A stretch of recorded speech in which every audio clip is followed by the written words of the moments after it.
खोखे की सरकार आई है उसके विरोध में, उसके खिलाफ बहुत सरकार है खोखे की। हाँ बस ऐसे ही आपको मालूम है। हाँ तो हम उसको खोखे की सरकार ही बोलते हैं क्योंकि वो जनता से नहीं आई है। जिनको जनता ने चुन के दिया था उन्होंने पार्टी बदल के दूसरी पार्टी पे चले गए। नमस्कार, मैं आपके साथ औरंगजेब चौधरी। भारत जोड़ो का जो है आज 63वां दिन है। जिस तरीके से लगातार जो राहुल गांधी है इस भारत जोड़ो यात्रा में आगे बढ़ रहे हैं, उन्हीं के साथ में जो है महिलाएं हैं जो लगातार राहुल गांधी के साथ इस यात्रा में जो है आगे बढ़ रही हैं।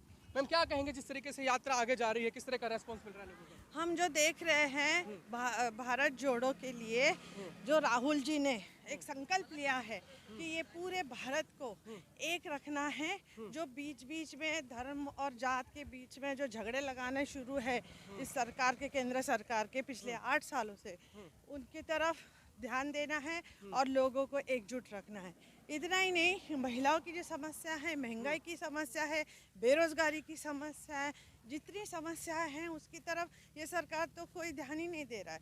अगर एक राहुल जी ही है जो आम लोगों के साथ बात कर रहे हैं और आम लोग अपनी इच्छा से जुड़ रहे हैं, उनको कोई नहीं ला रहा है। खुद ही आके वो अपनी जो भी व्यथाएं हैं, उनकी तकलीफ़ें हैं वो बताना चाह रहे। बच्चे हो चाहे युवा हो चाहे आपके विद्यार्थी हो, सारे लोग आ रहे हैं और उनको मिलके अपनी व्यथाएं सुना रहे हैं। लेकिन मोदी जी तो चुनाव में कह रहे हैं कि जिस तरीके से हिमाचल और गुजरात है हम लोग जीत रहे हैं, और जो भारत जोड़ो यात्रा है राहुल गांधी का उधर कोई ध्यान नहीं है। उनको कहिए, कहने दीजिए। हम ये इलेक्शन के लिए तो नहीं कर रहे, हम तो ये भारत देश एक रहना चाहिए इसके लिए जो है राहुल जी यात्रा कर रहे हैं। और इलेक्शन की रैलीज, इलेक्शन का कैंपेन तो वैसे भी वहाँ के नेता है और कार्यकर्ता है वो तो कर ही रहे, उसमें तो कोई प्रॉब्लम ही नहीं मैम है। आप अगर सत्ता में नहीं होंगे तो लोगों तक अपनी बात कैसे पहुंचाएंगे, लोगों तक कैसे अपना जो विकास है वो कैसे करेंगे? सत्ता में हम जरूर आएंगे और जो लोग हैं, जो जनता है, जो इस सरकार से त्रस्त है, वो खुद ही उठ के हमको वोट देगी। क्या लग रहा है? अच्छा, हम क्या नाम होगा आपका? हेमलता मेघे, वर्धा जिला महिला कांग्रेस अध्यक्ष। तो क्या कहेंगे इस यात्रा के बारे में जिस तरीके से राहुल गांधी? हम तो आएंगे, हमारी सत्ता आएगी और कांग्रेस का एजेंडा दिल्ली में फड़काएगा। दिल्ली में जीतेंगे इस बार? जीत होगी? जीत होगी 100%। नहीं, जीत तो होगी, ये पक्का है निश्चित। क्योंकि अभी जो आई है सत्ता में जो सरकार है वो महंगाई इतनी बढ़ गई है कि आम जनता पूरी त्रस्त हो गई है।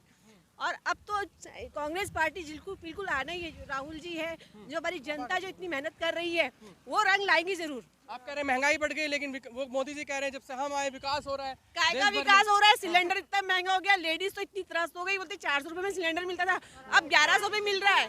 पेट्रोल डीजल महंगा हो गया है, इतने सिलेंडर के दाम बढ़ गए हैं।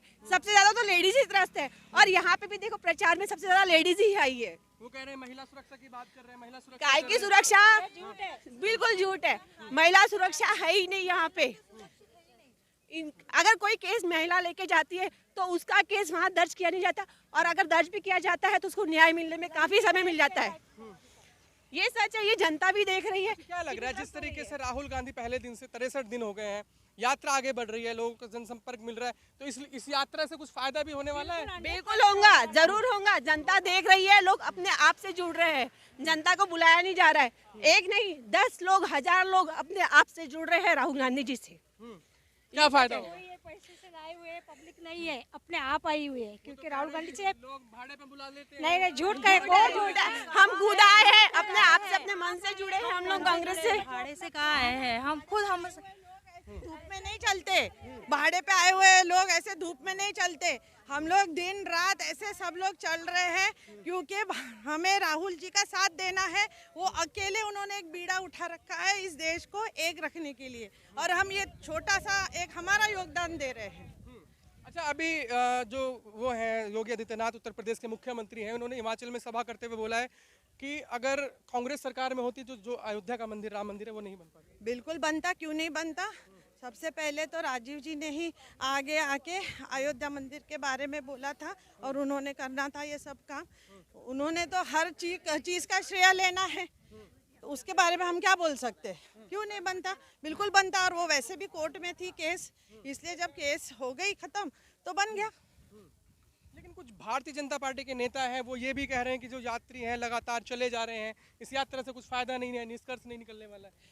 बिल्कुल निष्कर्ष निकलेगा। लोगों में जो है, आम जनता में जो है, जो रोष है इस केंद्र सरकार के विरोध में, और अब हमारे जो महाराष्ट्र में ये जो खोखे की सरकार आई है उसके विरोध में, उसके खिलाफ बहुत कौन सी सरकार आई है? खोखे की। खोखे की बोले तो? हाँ, बस ऐसे ही आपको मालूम है। हाँ, तो हम उसको खोखे की सरकार ही बोलते हैं, क्योंकि वो जनता से नहीं आई है। जिनको जनता ने चुन के दिया था उन्होंने पार्टी बदल के दूसरे पार्टी में चले गए, तो इसलिए वो तो हम समझते ही नहीं है कि वो लीगली वहाँ पे है ना। अभी भी केस उनकी चल रही है। विकास तो कर रहे हैं ना वो। काय का विकास कर रहे हैं। हमारे जो जो निर्णय हुए थे वो भी बंद कर दिए। थोडं लक्ष द्यायला हवं ना, शेतकऱ्याकडे लक्ष द्यायला हवं. किसानों की तरफ जो है, हमने जो बोला था, जो उन्होंने काले कानून का भी मुद्दा उठाया था उस टाइम हम लोगों ने, बाकी मुद्दे भी जो उठाए थे उसकी तरफ केंद्र सरकार ने कब ध्यान दिया था। इतने महीने बैठना पड़ा बॉर्डर पे उन किसानों को। तो इसलिए ये तो हमको तो ये लगता है कि भाई ये लोग सिर्फ पोस्टर वाली सरकार है, और इनका सिर्फ कैंपेन जो है एडवर्टीजमेंट का वो जोर जोर से चलता है। एक्चुअली लाभार्थी तक कितना जाता है लेकिन पैसा? वो कहते हैं कि हम देश के लिए इतना काम करते हैं, अपनी नींद छोड़ के अपने देश के लिए 24 घंटे मोदी जी काम तो विकास कहाँ है? अगर नींद छोड़ के वो काम कर रहे हैं देश के लिए, तो विकास कहाँ है? यहाँ पे सारे छोटे मोटे काम धंधे बंद पड़ गए, लोग बेरोजगार हो गए, लोगों को नौकरी नहीं मिल रही है, और इतने लोग हमारे देश के जो बच्चे हैं वो परदेश में जा रहे हैं। कितने लोग चले गए? तो फिर जो रैलियां कर रहे हैं वो दावे कर रहे हैं कि रोजगार देंगे युवाओं को। तो वो तो दावा तो 8 साल के पहले से कर रहे, मगर दे नहीं रहे ना। सब कंपनियां बंद हो गई, और जो महाराष्ट्र में आने वाली कंपनियां थी वो गुजरात लेके जा रहे। तो हमारा यहाँ का युवक, उसको कब रोजगार मिलेगा? महाराष्ट्र के फिर कौन दिला सकता है रोजगार? कांग्रेस ही दिला सकती है, क्योंकि आज तक 70 सालों में जो विकास हुआ है जिसके बारे में ये बोल रहे, ये दिख रहा है। 70 सालों में हमने संविधान के सब जो दायरे में हमने देश को चलाया है और सबका विकास किया है। ठीक है, सिर्फ अपने जो अमीर ये जो इंडस्ट्रियलिस्ट और ये सब जो दोस्त है उनका नहीं करा, उन्होंने बस इन्हीं का विकास किया।